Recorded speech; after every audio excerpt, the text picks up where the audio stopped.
Hello, friends. Today we are going to take up the part 3 and the last part of your first chapter story from Honey Book, The Best Christmas Present in the World.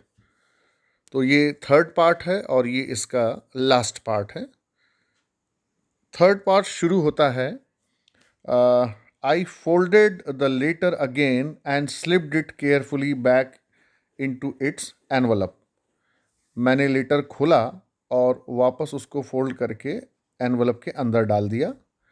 I kept awake all night. मैं सारी रात जगता रहा. By morning I knew what I had to do. और सुबह तक मैंने ये निश्चय कर लिया था कि मुझे क्या करना है.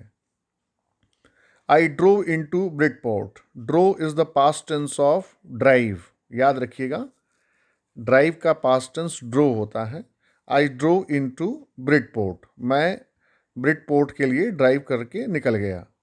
Just a few miles away, कुछ ही मीलों दूर, I asked a boy walking his dog where Copper Beeches was. एक लड़का जो अपने डॉग के साथ जा रहा था कॉपर बीचेस पे, मैंने उससे पूछा, house number 12 turn out to be nothing but a burned out shell. उसने मुझे एड्रेस बताया और मैंने देखा कि जो हाउस नंबर 12 जो एड्रेस था कोनी का, जहाँ पे वो गया था उसको लेटर देने के लिए, वो करीब करीब पूरी तरह से जल चुका था. उसके दरवाजे खिड़कियाँ सब खराब हो चुके थे. I knocked at the house next door. मैंने बगल वाले घर का दरवाज़ा खटखटाया.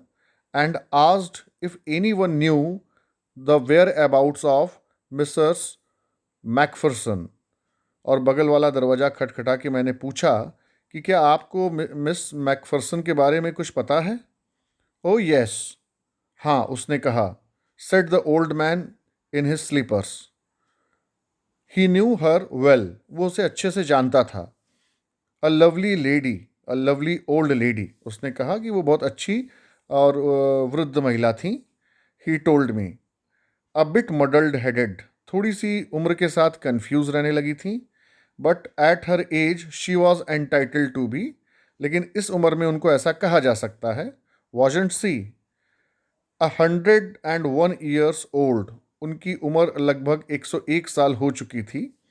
She had been in the house when it caught fire. तब वह घर के अंदर थी जब घर में आग लगी. No one really knew how the fire had started. ये किसी को नहीं पता चला कि आग कैसे लगी. But it could well have been candles.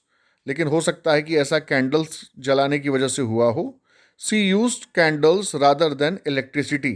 वो बिजली न यूज़ करके कैंडल्स यूज़ करती थी Mrs McPherson. Because she always thought electricity was too expensive. क्योंकि उनको बिजली का यूज़ करना, इलेक्ट्रिसिटी का यूज़ करना काफ़ी एक्सपेंसिव यानी कि महंगा लगता था. The fireman had got her out just in time. मौके पर फायरमैन आया और उन्होंने उसको बचा करके बाहर निकाल लिया. She was in a nursing home now. और अब वह एक नर्सिंग होम में थी. ही टोल्ड मी. उसने मुझे बताया. Burlington house on the Dorchester road on the other side of the town. Dorchester में, जो कि टाउन के उस तरफ था, वहाँ पे वो थी. इसके कॉम्प्रिहेंशन क्वेश्चंस दो हैं, इनको भी आप प्रिपेयर करिएगा. Why did the author go to Bridport. Author Bridport क्यों गया. ऑफ कोर्स वो लेटर देने गया था उनको. How old was Mrs McPherson now. Was where was she. उनकी उम्र क्या थी और अब वो कहाँ थी. So let us go further in the story. I found Burlington House Nursing Home easily enough. मैंने आराम से, मुझे बर्लिंगटन हाउस नर्सिंग होम मिल गया. There were paper chains up in the hallway and a lighted Christmas tree stood in the corner with a lopsided angel on the top. चूँकि हम जानते हैं कि आज का दिन क्रिसमस का दिन था, इसलिए चारों तरफ डेकोरेशन बहुत सारा हुआ था क्रिसमस का. बीच में क्रिसमस ट्री था. I said I was a friend to come to visit Mrs McPherson. मैंने कहा कि मैं मिसेस मैकफरसन का एक दोस्त हूँ और उनसे मिलने आया हूँ. To bring her a Christmas present. और मैं उन्हें एक क्रिसमस प्रेजेंट देना चाहता हूँ, ऐसा उन्होंने हॉस्पिटल वाले लोगों से कहा. I could see through into the dining room where everyone was wearing a paper hat and singing. और तब मैं डाइनिंग रूम की तरफ बढ़ा और वहाँ मैंने देखा कि सारे लोग पेपर हैट लगाए हुए हैं और गाने गा रहे हैं. The matron had a hat on too and seemed happy enough to see me. और सब लोग ने मुझे देख करके खुश हुए. She even offered me a mince pie. और मुझे उन्होंने खाने के लिए मिन्स पाई दिया. मतलब एक मिन्स पाई आप ये समझ सकते हैं कि एक स्टफ्ड समोसा होता है जिसके अंदर कीमा भरा जाता है. She walked me along the corridor. वो मेरे साथ साथ कॉरिडोर में आई. Mrs McPherson is not in with the others, she told me. Mrs McPherson सबके साथ नहीं हैं. She is rather confused today, so we thought it best if she had a good rest. चूँकि वो थोड़ा सा कन्फ्यूज़ हैं, इसलिए हमने सोचा कि उनको थोड़ा आराम दिया जाए, क्योंकि त्योहारों में शोरगुल होता है, हल्ला गाना होता है, डांस होता है, तो इसलिए उनको थोड़ा सा अलग रखा जाए. She has no family you know. और जैसा कि आपको पता है कि ये मैट्रन जो थी वहाँ पे वो बोल रही थी उनसे, और जैसा कि आपको पता है कि उनके कोई फैमिली में नहीं है. नो वन विजिट्स, कोई उनसे मिलने नहीं आता. So I am sure she will be only too pleased to see you. तो मुझे ऐसा लगता है कि वो आपसे मिल करके खुश होंगी. She took me into the conservatory with wicker chairs and potted plants all around and left me. और उन्होंने मुझे एक चेयर दे करके और फिर जहाँ पे चारों तरफ पौधे लगे थे वहाँ पे मुझे छोड़कर चली गई. The old lady was sitting in a wheel chair. और जो मिसेस मैकफर्सन थी वो एक व्हील चेयर पर बैठी हुई थी. हर हैंड्स फोल्डेड इन हर लैप. उनके हाथ मुड़े हुए थे और उन्होंने गोदी में लैप में दोनों हाथ रखे थे. She had silver white hair pinned into a wispy bun. उन्होंने एक जूड़ा बनाया हुआ था और उसमें उन्होंने पिन लगाया हुआ था. She was gazing out at the garden. वो एक गार्डन की तरफ देखे जा रही थी. Hello I said. She turn and looked up at me vacantly.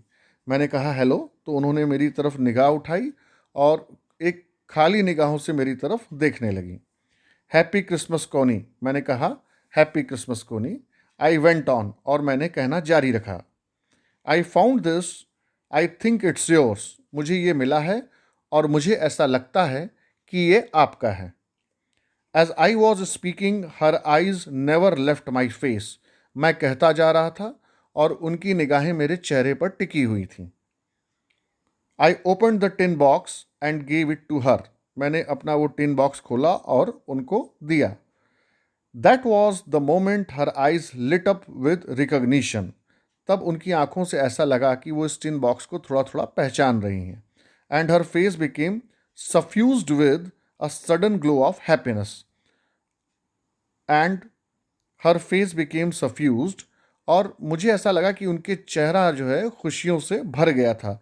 सफ्यूज्ड का मीनिंग होता है फुल ऑफ, भरा होना.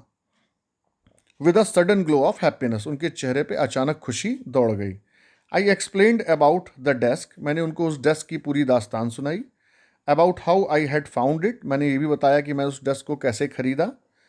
But I don't think she was listening. लेकिन मुझे ऐसा नहीं लगता कि वो ध्यान से मेरी बात सुन रही थी. For a while she said nothing. कुछ देर तक तो उन्होंने कुछ नहीं कहा. But stroked her letter tenderly with her finger tips. और धीरे धीरे वो लेटर जो है अपने फिंगर टिप्स से स्ट्रोक कर रही थी, मतलब फिंगर टिप्स उस पर टकरा रही थी. Suddenly she reached out and took my hand. और फिर वो उन्होंने मेरा हाथ पकड़ा. Her eyes were filled with tears. उनकी आंखें आंसुओं से भरी हुई थीं. You told me you would come home by Christmas dearest. और उन्होंने कहा कि तुमने कहा था कि तुम क्रिसमस तक वापस आ जाओगे. She said. And here you are. और आखिर तुम आ गए. The best Christmas present in the world. और ये मेरे लिए दुनिया का सबसे अच्छा तोहफा है, सबसे अच्छा प्रेजेंट है. Come closer Jim dear, sit down. और उन्होंने कहा जिम मेरे पास आओ और बैठ जाओ. I sat down beside her. मैं उनके पास बैठ गया. And she kissed my cheek. और उन्होंने मेरे गाल पे किस किया.